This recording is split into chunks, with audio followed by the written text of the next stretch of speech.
I would never put myself in a position to take a national issue or issue that would affect other people and use it for personal gains or even drive protests in that regard. Honorable Israel James is the country director of Project Sprint, and Project Sprint has been doing amazingly well so far, which in this episode you'll get to know more about Project Sprint and what it has been able to achieve. Immediately after my aspirations for State House of Assembly in 2023, I thought, what would I use this exposure for? So it came to mind that the best thing to do was to use the education and the knowledge of policy to train other people and to also impact the legislative process. And that was why we bettered Project Sprint in 2023. Project Sprint has successfully influenced the Nigeria Tax Act 2025 through the National Youth Dialogue on tax reforms, where two youth-led policy recommendations were formally adopted by the House of Representatives, helping retain VAT at 7.5%. Without destruction of properties, loss of lives, we're able to impact two policy outcomes on the tax reforms. Statistically, protest has proven not to solve issues. At the end of the day, what happens in protest is that it destroys properties, lives could get lost, and no Nigerian life, or at most no life, is worth that amount of popularity. So you're able to learn the bold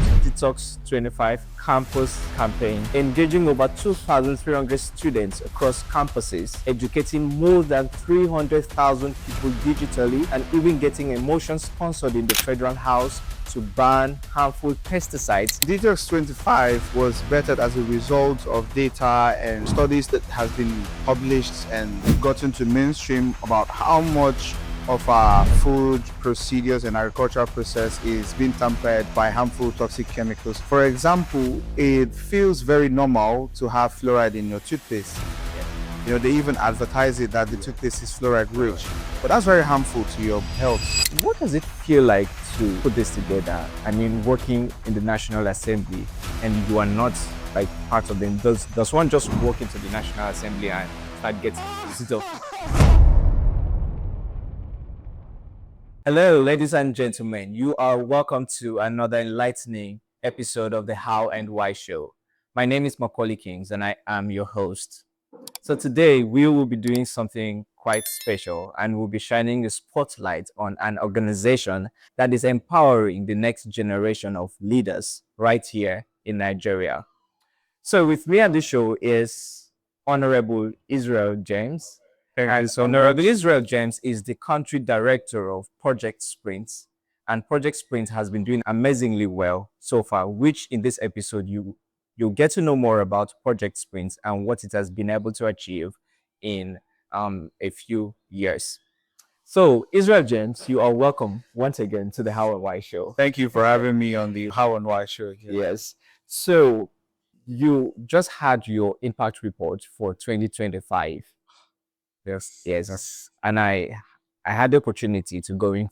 I had the opportunity to go through it, the impact report for 2025, and you've been able to achieve a lot of things. And just for the records, I would like to go through a few things that Project Sprint has been able to achieve last year. So, Project Sprint has successfully influenced the Nigeria Tax Act 2025 through the National Youth Dialogue on tax reforms, where two youth-led policy recommendations were formally adopted by the House of Representatives, helping retain VAT at 7.5% to protect tax exemption, to protect millions of consumers, and raising the personal income tax exemption threshold to 800,000 naira annually for low earners. That's a lot.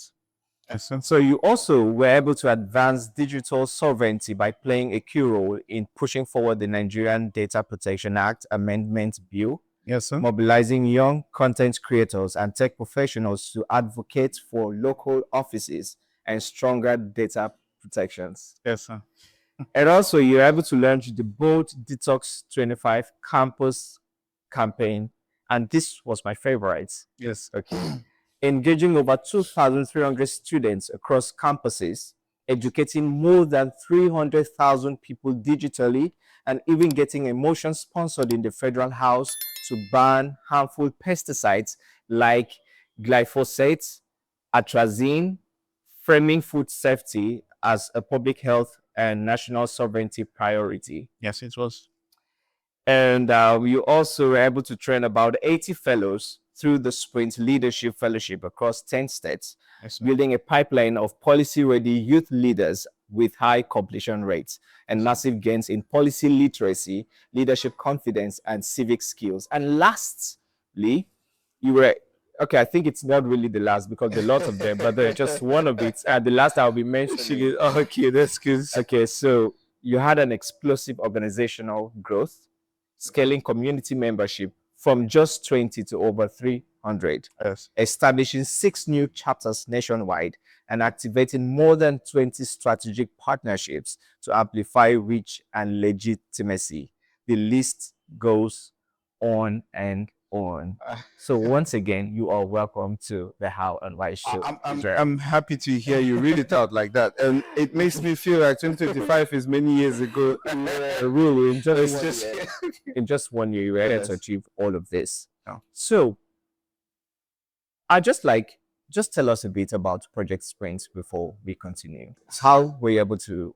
How did it come about? What it is about? So I can place the origin of Project Spring. So immediately after my aspirations for State House of Assembly in 2023, I thought, what would I use this exposure for?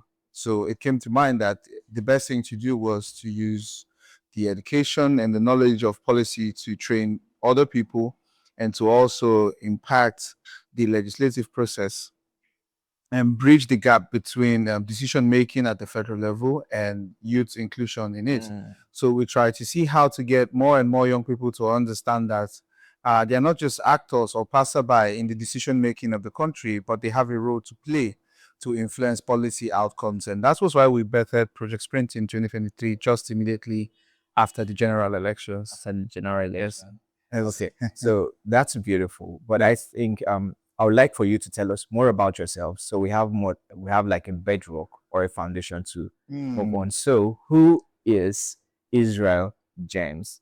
So what's your ideology? What drives you? What are your core beliefs and all of that? Just share. Okay, It's about- to start, first I'm a Christian and I'm someone who believes very deeply in our Lord Jesus Christ, and I understand that there is a very huge importance that that plays in my life, and it drives purpose and it controls almost largely, or if not largely, everything I do, and that is why where I find myself right now in the policy development space and youth activism, I believe it is God's given drive or God's agenda, God's plan for me right now.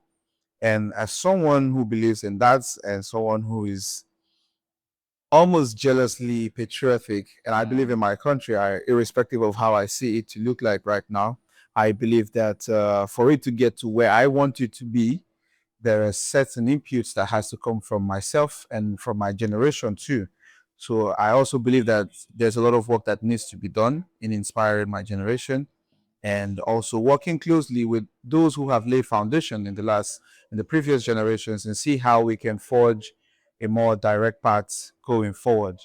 I I would say Israel James is someone who is a very passionate person about anything he puts his attention to.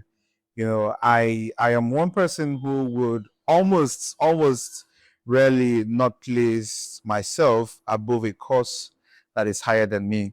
You know, for example, the Nigeria Development Project, which is the project of driving Nigeria to where we want it to be, is something I see that is very much bigger than myself, my emotions, or even how I feel. So I might wake up tomorrow and I feel lazy and things are not right.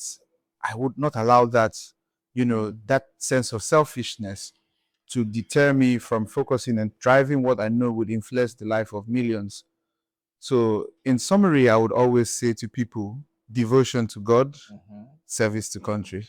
Beautiful. Thank you. I was really delighted. Yeah. So that is Yes. Israel James. Yes.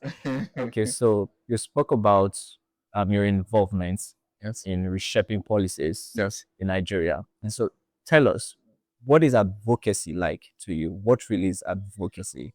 And what are the things you've been able to do personally in that space? Okay. And then there are a lot of flashy things people do, and it's not without proper impact. Okay, Mm. and they call it advocacy. So, Uh, to you, what really is advocacy, and what have you really been able to do? well, for me, advocacy is merely putting yourself in the position to effect change. While there might be strategies around it, and there might be opinions about how to go about it or better ways to, do it. But I try my best to make sure that the issue that I'm trying to address, I don't get too popular than the issue. And that's the place of where we have the advocates. You Yeah. understand? They're the people who call themselves advocates, so they become more popular than the issue that they are trying to address. That has its place, but for me as a person, I am solution driven. What's the problem? How do we fix it? And I would even appreciate solving the problem even below or under the radar. Like there's some issues like the data protection issue we solved about. We worked with Distinguished Senator Ned on. Very few people knew that I was involved in that, you know. Or in 2024, when we influenced the GMO policies, bringing together over 1725 subject matter professionals across the agriculture development space and microbiology to the National Assembly. I didn't say anything in that program on the day of the public hearing, but that was all constituted by myself because I knew that at the end of the day, what's more important Yes. is the lives of millions that we are able to change. So for me, advocacy would be putting yourself in the position and the right place to effect change, not necessarily to, make yourself very popular or take advantage of the situation, to enrich yourself or to build a platform for yourself, which is unique to other people, but not to myself, not to me, not to Israel James, if you would say it that way. Wow. Yes. Wow. Yes. Okay, while we're gonna get into these things you were able to achieve, I just want us to talk about, like you mentioned, you were able for the GMO Yes. campaign, you were able to put together a lot of experts in the agricultural sector, for lack of the right term to use. Yes. What does it feel like to put this together? I mean, working in the National Assembly and you are not like part of them. Does one just walk into the National Assembly and start getting visit of? So what are the processes like? How were you able to do this practically? First of all, you need to have a mindset that is solution driven. Before I worked with the team, there's a body that's been championing the matter of genetically modified organisms for quite some time. I realized that their approach has been more media centered. They stage protests and they try to get popular. They weaponize the issue and use it for political gains. My mindset from the start was, how do we solve this? Do you get, how do we solve this? And so realizing that the way to solve this is to take it to the people who decide the policies around it. Just for example, the tax reforms. When the subject matter of tax reform started, we had young people protest, some people politicize the issue, made themselves become popular as a result of it. And I would never put myself in a position to take a national issue or issue that would affect other people and use it for personal gains or even drive protests in that regards. Because for one, statistically, protest has proven not to solve issues. At the end of the day, what happens in protest is that it destroys properties, lives could get lost, and no Nigerian life, or at most no life, is worth that amount of popularity. So I've always pushed for constructive dialogue with policymakers and change those who have the authority, to influence change on a particular subject matter. And so for tax reforms or for GMOs, what we did was that we leveraged on our contacts, found out who can help us get into the National Assembly at the time. And we had a friend, we called on a friend, we called in few favors. And before we got to the National Assembly, we knew that we had to make a target approach. Who are we going to see at the National Assembly? The best place to go, when we sat together and we constructed, the person to see was the chairman of the House Committee on Agricultural Production and Services, Honorable Bello Kauji. So I went to his office, accompanied by technical partners from Center for Food Safety and Agricultural Research. And we had two subject matter professionals, myself and two of them. We sat with the chairman of the House Committee, spent about an hour plus, explaining to him in critical terms and in lay terms for him to understand the impact. Same thing we did too on tax reforms. I approached the chairman of the House Committee on youth in parliament, since it was a youth-led conversation. And I told him that you represent a very huge number of people outside of this parliament, and that's over 70% of the Nigerian population. Can you give us an opportunity for our voice to be heard in the decision making of this project? Mind you, getting that meeting is also a due process on its own. You have to figure out who knows this person or who knows this person. Can I get their numbers? Can we call? Can we schedule a meeting? No, there's a lot of underground work that it gets to the build-up phase before we get to where we were. But the beautiful thing was that upon meeting with the chairman of the House Committee, we were able to work together, create a partnership, and organize the National Youth Dialogue on tax reforms. And without destruction of properties, loss of lives, we were able to impact two policy outcomes on the tax reforms. And I find that very feasible because no lives was lost and no properties was destroyed. Talking about the tax reforms you just mentioned, by the way, that's amazing. Yes, I it can is. imagine the number of underground work, meetings, Yes, for you to be able to set up it all of was. these things. It was. Okay, talking about the tax reforms, you were able to work with those guys you did. Okay, and Yes. you were able to achieve. So what you were pushing for was the VAT being 7.5. Okay, we actually Second. pushed for seven prayers. I had like seven prayers that we pushed for. I think I can check them quickly on my device and like just say, but we got 2 out of 7. And that's like, for me, I think that's an amazing result. So first, we asked that the federal government should simplify tax laws to attract foreign investments and support small businesses, establish a clear framework for taxing digital businesses and informal workers, which we got. That was one of the prayers we got. Introduce tax exemptions for low-income earners and startups. So we got for low-income earners, but we didn't get tax exemption for startups. But what they gave to us was that they increased the brackets for taxing businesses, which was 15 million. So if you're not earning, if your net income is not up to 50 million in a year, so you can't pay tax. So that covers, that still helps to cover for what we were advocating for. Promotes environmental sustainability through carbon taxes. Yes, that's one of the things we asked for. Enhance transparency in tax revenue utilization, engage youth in tax policy discussions, and protect digital sovereignty. We're still on the subject of digital sovereignty. We've not gotten that yet, but we've been able to get 2 out of the 7. And when we host National Youth Dialogue on Tax Reforms 2.0, those are some of the issues we want to readdress. You see, so out of the 72 you were able to achieve, yes, were the VAT, the VAT and 7.5, yes, cents, and then the tax exemption, 800. Can you explain these two things? So for the tax exemptions, that reduces it to 800,000. What does it mean? So if you earn 800,000 in Nigeria right now annually, you won't be taxed. Okay. But if you earn, say, 1.5 million naira annually, 800,000 will be subtracted from your 1.5 million annually, and you will be taxed on 700,000. Oh, beautiful. Yeah. So let's say you earn a million naira. Yes. So 800,000 will be deducted first.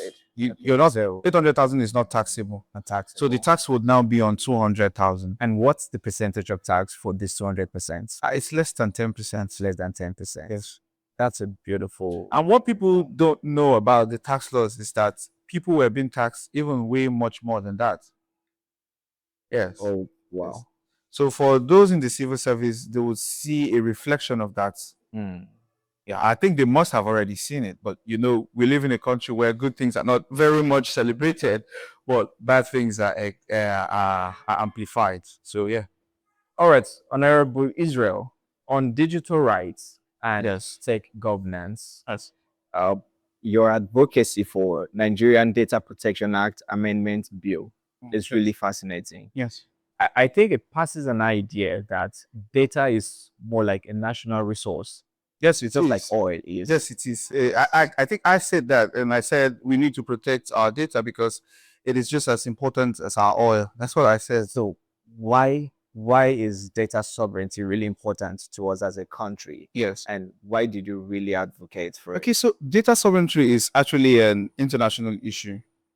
Yes, it is. And the reason why I classified data to be as important as oil is because as we scale into the digital age, one of the most important things that directs the growth of the digital sector is data. And that's why you see there's a competing, there's a sense of competition in the data space where we have Meta, Grok, and the rest of the others competing for data. But there should be safe practices in how these data are being handled. For example, most of Nigerians' data is on open source. So someone can just get it from anywhere in the world. And that's why we're pushing and asking for data sovereignty because it's only important that our data is managed and controlled. Okay, I'll give you an example. Using your phone, there are certain data that are collected, like where you visit, how often you visit those places. If you would even visit that place tomorrow, do you know that? So even your financial data, for example, your tax data, is not classified under sensitive data. And at the National Youth Dialogue on Tax Reforms, we pushed for those tax data to be classified under sensitive data so that someone outside of the country cannot just, log on to a certain website somewhere and search for tax data. Now, it's not only scary on an individual level, but as a collective, Yes. this data can be weaponized against us, can be used against us. And as such, it begs for the importance for us to manage our data and make it only unique to the country. So the administration, the protection should be done by us. We should set up data protection infrastructures. Not even the federal government signed a pact with French institutions, to manage or administer our tax records. Did you get me? And it was quite of a controversy when we revisit the National Youth Dialogue on Tax Reforms for 2026 this year. Those are some of the things we are going to be asking for because data sovereignty, like I said, it's an international issue. It's trickling down to several other African countries, and Nigeria being the epicenter of the African continent, I think we can set an example with young Nigerians. We can work together with the policymakers and set an example for other African countries to borrow from. Example for the fact that data now more than ever before is really important. Yes, it's really important. It's just as important as our oil. Yes. That's really amazing. Okay, moving away from that, thank you very much. Moving away from that, I'd like us to talk about your work at the Detox 25 campus. Oh yes. Okay, so it's that was a really bold move. You were able to reach over 2,300 students across 4 campuses. For example, even sponsoring a motion in the House to ban harmful pesticides like glyphosate and atrazine.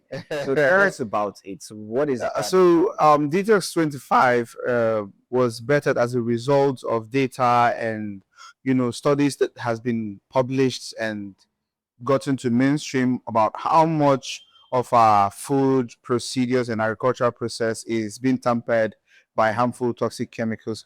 For example, it feels very normal to have fluoride in your toothpaste. Yes. They even advertise it that the toothpaste is fluoride rich, but that's very harmful to your health. It's only important for us to understand that things like that are not good for our health. For example, in the agricultural sector, there are pesticides that are harmful to our ecosystem and even to the foods we eat. For example, glyphosate. That's one of the leading causes of cancer in the global world. And the companies that use glyphosate, Roundup, they have faced several lawsuits in countries where they operate in, like the United States, for example. Bayer have been paying several lawsuits, in the countries where they operate. But why are they bringing it down to Nigeria and making it seem like it's a compulsory thing to use in our processes? That's where we have to keep.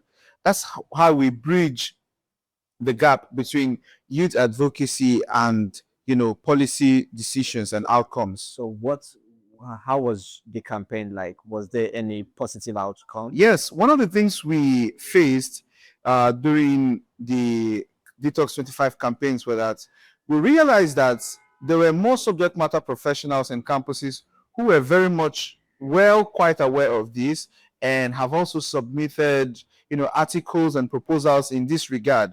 And so what we did was to amplify the voices of those research. We gathered from the subject matter professionals and we submitted, we documented and formulated something as a policy recommendation to Honorable Clement Jimbo at the House of Reps. And that was what led to the motion for the ban of those harmful chemicals. Was it banned? The motion has gotten an adoption from the House, Okay. and a statement will be made sometime within this year. And that's like a remarkable transition from, carrying data from subject matter professionals, the strength of youth policy advocacy, and then translating it to laws in the National Assembly. That's amazing. Yes, it is. Honorable Israel, you're doing a lot. You're doing a lot, and it's so good to know and to read about these things. Yes. So just as we proceed, I'd like you to tell us what's your greatest desire for young people in Nigeria. What's your greatest desire for them? Engaging in deep life-changing things. What's your desire for young people? And while you're saying that, I would like you to also talk about how they can participate in all of this and some of these advocacies you're putting up. So the first thing that we want to inspire in young Nigerians is, first of all, a sense of responsibility. Nobody's going to fix the country you live in. And we want to shift their focus from criticism to constructive dialogue that would give birth to positive outcomes. So it's easy to just look at something and say, this chair should not be here. Why did you keep this chair here? Rather than just moving the chair from where you think it's not supposed to be to where it should be. That's the mindset we want to inculcate in young people, and change their focus from advocacy that doesn't necessarily translate to national development. You see, there are some things that you see people advocate for. They do it for photo ops. If they get an opportunity to sit down with policymakers or talk to them, they only focus on the pictures, the glamorous aspect of it. Oh, I met Senator this. I met her that. And what was the outcome of all of those meetings? We want to inspire young people to understand that they have a voice that should be listened to. We want to help them understand that they are not powerless. And if they can construct their thoughts and ideas, it can translate into real-time change in the country. Beautiful. Yes. Beautiful. Okay, so looking at your 2026 strategic outlook, you have like a lineup of things you're looking forward to. I'd like you to put us through a few of them. And then particularly, I would like you to talk about the part where the Sharia law, the Sharia law and all of that. What is Sharia law about? So for 2026, some of the things we're going to be looking at is Sharia law, a complete full-on-scale ban on GMOs. Okay. We're going to face the second phase of Detox 25, which will be Detox 26. We want to eradicate harmful toxic chemicals in the foods we eat. And we are going to get a motion in that regards. And for Sharia law specifically, like you mentioned, this is something that has been eaten at the fabric of our nationhood and unity.